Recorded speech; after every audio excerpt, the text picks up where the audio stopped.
Picture this. It's the dead of night. The rhythmic, pulsing flash of red and blue police lights paints the sides of a silent, seemingly empty house. You step beyond the yellow tape and you're suddenly standing in a chaotic scene. But here's the thing. This room is holding secrets that are completely invisible to the naked eye.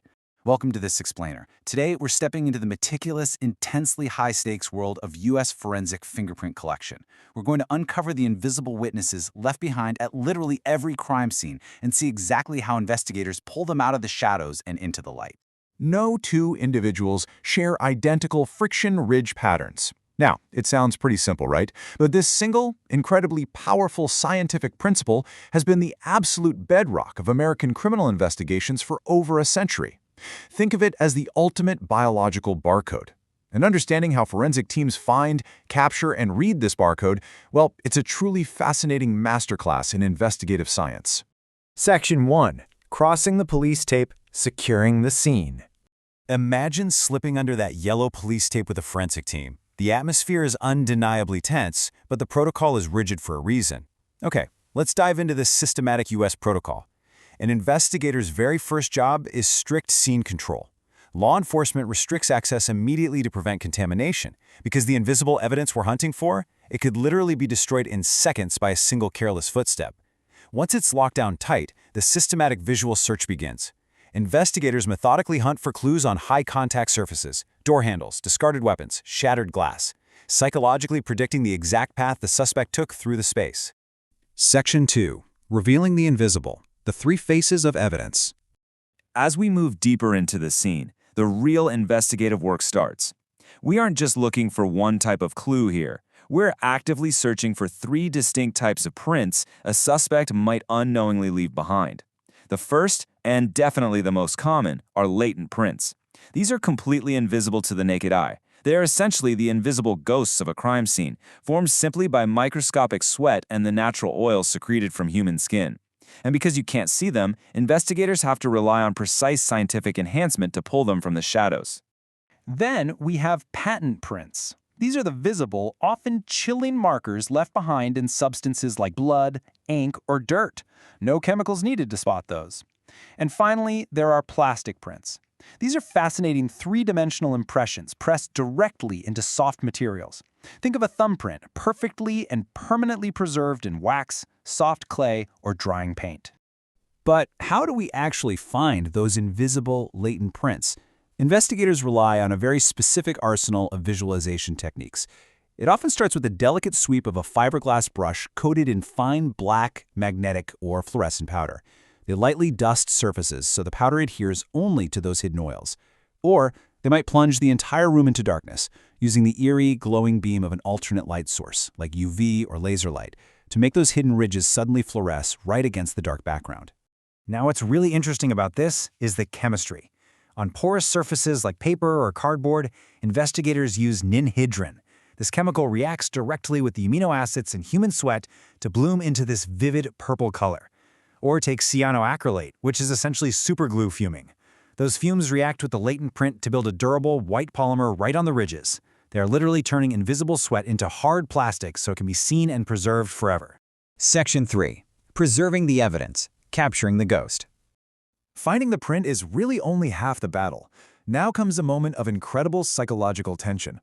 The investigator must permanently capture this extremely fragile, microscopic arrangement of oils before a sudden breeze, a drop of water, or even a clumsy movement destroys it. The stakes here are absolute. Step 1 is always documentation. The sudden flash of a macro lens taking high-resolution photography, crucially including a physical scale reference for size accuracy. Then comes the lifting method. The investigator uses an incredibly smooth, deliberate application of clear adhesive tape right over the dusted print, carefully smoothing out any air bubbles.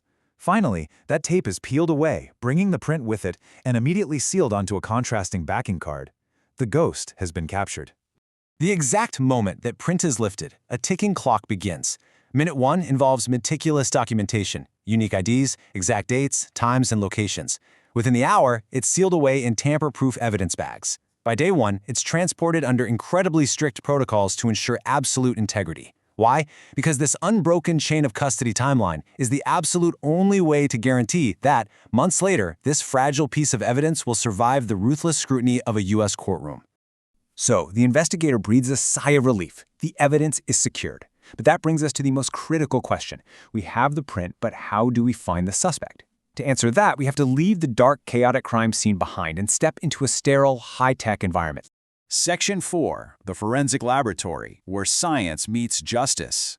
Welcome to the modern U.S. Forensic Lab. Here, the visceral reality of the crime scene gives way to quiet, authoritative, and highly advanced science. This is where those lifted cards and collected weapons undergo their most rigorous tests.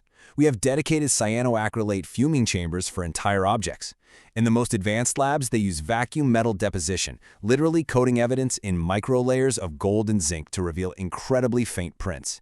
From there, the physical evidence is digitized using high-resolution live scan systems, preparing the fingerprint for the ultimate test, the Automated Fingerprint Identification System, or AFIS. Section 5, the final match, analyzing the minutiae. So the crucial point is right here. This is the climax of our investigation.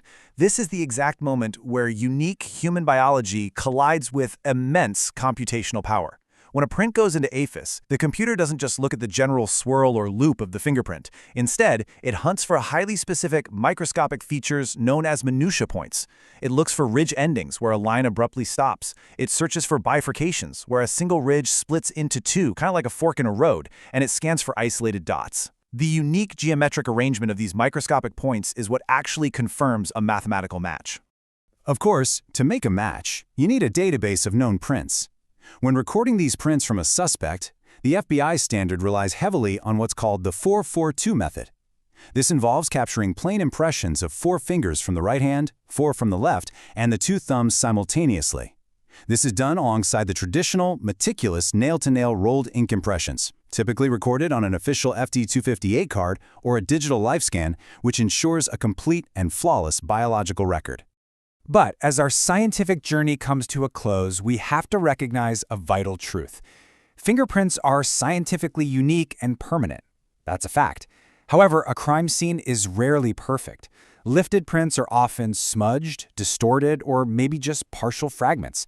Because of this, the final interpretation cannot be left to machine alone.